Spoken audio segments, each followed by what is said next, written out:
속지 않는 삶의 지혜를 드리는 풍수맹가입니다. 먼저 풍수맹가 구독자가 아니신 분은 빨간색 구독 버튼을 한 번만 눌러주시기 바랍니다. 이번 시간에는 윤달에 대한 특강을 말씀드리도록 하겠습니다. 요즘 유튜브나 전화로 윤달 묘지 이장에 대한 문의가 상당히 많이 쇄도하고 있습니다. 많은 국민들이 윤달의 그 묘지 이장 작업을 위해서 궁금하신 부분들이 상당히 많은 것 같습니다. 문제는 상당히 잘못된 지식들이 많다는 것을 느끼고 있습니다. 그래서 이번 시간에는 윤달의 그 묘지 이장 작업에 유의해야 될 사항을 중심으로 말씀을 드리겠습니다. 먼저 윤달 이장 작업에 대한 이해관계 문제를 말씀을 드리겠습니다. 우리 국민들은 그 전통적으로 윤달에는 뭐 집을 짓거나 묘지를 이장하거나 여러 가지 그 액을 동반할 수 있는 일들을 하게 되면은 아무런 그 액이 없이 잘 마무리가 될 수 있다 하는 그러한 그 관습을 갖고 있습니다. 이것은 그 풍수적으로는 아무런 의미가 없는 이야기입니다. 풍수는 생기의 변화와 연관이 있기 때문에 윤달이라고 해서 생기가 특별히 달라질 수 없는 그러한 것을 갖고 있기 때문에 풍수와는 사실상 관계가 없는 것입니다. 이것은 그 미신적인 요소로 봐야 할 것입니다. 그러나 많은 국민들이 오랜 동안 그 윤달에 대한 이러한 그러한 그 관습들을 가지고 또 그러한 일들을 해왔습니다. 그렇기 때문에 요즘 그 국민들도 이런 부분들에 대해서 그렇게 이해를 하고 있는 것은 뭐 크게 문제가 있는 것이 아니라고 할 수가 있을 것입니다. 그러나 이와 관련해서 정확하게 알고 작업을 할 필요는 있다 하는 것을 말씀을 드립니다. 묘지를 이장하는 데 있어 가지고 그 방법별로 유의해야 될 사항이 있습니다. 예전에 그 묘지들은 다 화장한 유골이 아니고 생장으로 그 매장을 한 유골입니다. 세월이 가면서 유골이 완전히 삭아서 사라진 묘지들도 많고 또 유골이 그대로 남아있는 그러한 것들이 많이 있습니다. 그러나 이 유골이 제대로 보존되어 있는 것은 극히 드문 것을 알 수가 있습니다. 상당 부분이 상해에 있는 그런 부분들이 많습니다.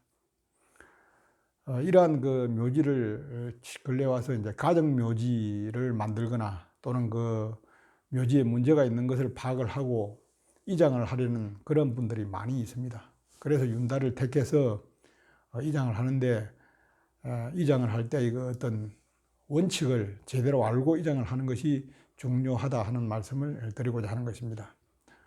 사실상 그 묘지 유골을 그대로 파서 그 유골만 출해서 다시 새로운 묘지로 이장을 하는 경우에는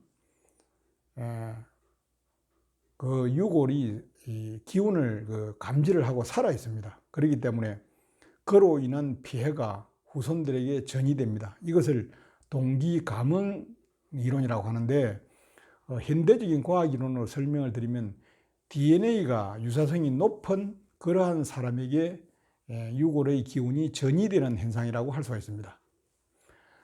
그러나 이제 유골이 존재하지 않는 경우에는 이러한 그 후손에게 전이 현상도 없는 것입니다. 그래서 유골이 완전히 사라진 묘지는 후손에게 이해관계가 없다 하는 것을 확실히 아실 필요가 있습니다. 그래서 유골이 없는 묘지를 가지고 조상의 그 어떤 기운이 좋고 나빠서 그로 인한 후손이 영향이 있다 하는 것들은 전부 다 잘못된 이야기입니다. 그래서 유골을 제대로 보존할 필요가 있는 것이고, 그래서 나온 말이 옛날부터 뼈대 있는 집안을 그렇게 강조했던 것입니다. 그래서 유골을 그대로 이전하려고 하면은 이장 과정에서 이거 생기의 변화를 감지하는데도 상당히 문제가 생길 수 있지만은 현실적으로 새로 이거 묘지를 조성할 때 유골을 그대로 이장을 했을 경우에 피해를 받지 않을 수 있는 그러한 묘지 틀을 구하기가 현실적으로 굉장히 어렵습니다. 그렇기 때문에 현대인들은 묘지에 손을 대려고 하면은 무조건 화장을 한 후에 이장을 해야 후손들에게 탈이 없게 된다 하는 것을 정확하게 이해를 하시기 바랍니다. 그 다음에 또 하나 문제가 최근에 와서 이제 오래된 그 조상들의 묘지가 굉장히 그 산 위에 있거나 관리하기 어려운 그러한 장소에 있을 경우에 그것을 그 가족 묘지로 집단화해서 묘지를 조성하면서 멀리 있는 묘지들을, 오래된 묘지들을 파묘를 하지 않고 거기 봉분에 있는 흙 한 줌을 가져와서 새롭게 가족 묘지에다가 묘지를 만들고 그 표석을 세워서 가족 묘지에서 관리하는 그러한 풍습들이 최근에서 생겨났습니다. 그런데 이거는 풍수적으로 볼 때 절대로 해서는 안 될 일입니다. 왜냐하면은 일단 처음에 생장이 묻혔던 그 조상의 원래 묘지 속에 유골이 남아 있거나 그렇지 않으면 유골은 없어도 그 유골이 삭아서 흙 속에 진토되어서 흙 속에 존재합니다. 그렇기 때문에 육신의 그 흔적이 별도로 다른 곳에 있는데도 불구하고 아무런 그 가치가 없는 봉분의 흙 한 줌을 가져와서 새롭게 묘지를 만들어서 그걸 조상의 묘지라고 승모하고 벌초하고 마음을 거기에 둔다는 것은 후손으로서의 도리가 절대로 아닙니다. 이러한 일들은 해서는 안 됩니다. 아무리 현대인들이 편리성을 추구한다고 하지만 해서 될 일, 해서는 안 될 일을 정확하게 구분해야 합니다. 이러한 묘지 이장을 종용을 하는 기관들이 상당수 있는 것으로 알고 있습니다. 이런 이야기들은 절대로 들으시면 안 됩니다. 그래서 묘지를 이장할 때는 확실하게 파묘를 한 다음에 묘지 흔적을 이렇게 없애고 거기에 작은 나무 하나라도 심어서 새롭게 자연으로 돌아갈 수 있는 그런 형태로 만들어야 하고, 또 유골은 깨끗하게 발굴을 해서 유골을 화장을 한 후에 옮겨야 되고, 유골이 전혀 남아있지 않는 경우에는 유골이 녹아있는 그 흙을 그대로 떠와서 그대로 묘지를 만들면 그것이 가장 적절한 그런 원칙적인 방법이라고 할 수 있습니다.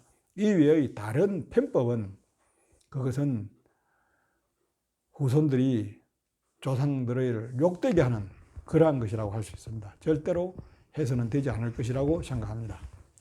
또 하나의 문제가 오래된 조상들의 묘지가 성묘, 벌초 등 관리하기가 어려운 경우에 이것을 어떻게 해야 하나 하는 문제 때문에 고심하는 분들이 많은 것으로 알고 있습니다.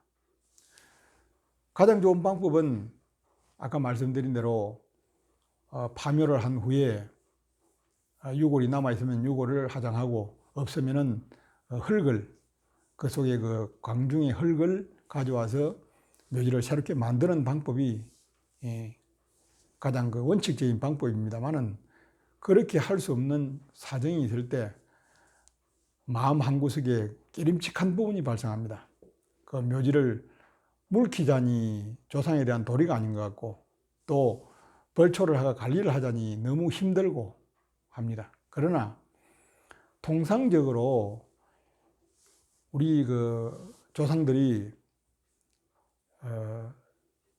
4대까지 제사를 모시고 5대조부터 시사를 모시게 된 그 원인을 한번 생각해 봐야 합니다. 그래서 시제가 들어가는 그러한 묘지들은 사실상 관리할 필요가 없다, 이렇게 보시면은 맞습니다. 그래서 그 묘지도 사람의 유골도 결국은 땅에서 나는 것을 먹고 생활하다가 또 땅 위에서 살다가 결국 죽으면 땅으로 되돌아가는 것입니다. 결국 자연으로 돌아가는 것이기 때문에 너무 마음 끓임하게 가질 필요는 없고, 관리하기 어려운 윗대 조상들의 묘지는 그냥 그대로 자연으로 돌아가도록 그대로 내버려두는, 물키는 것이 오히려 그것을 이장하려고 힘들게 또 이장해서 관리의 문제까지 만들어내는 것보다는 훨씬 더 효율적인 방법이라고 할 수 있고 원칙에도 맞는 것이라고 할 수 있습니다.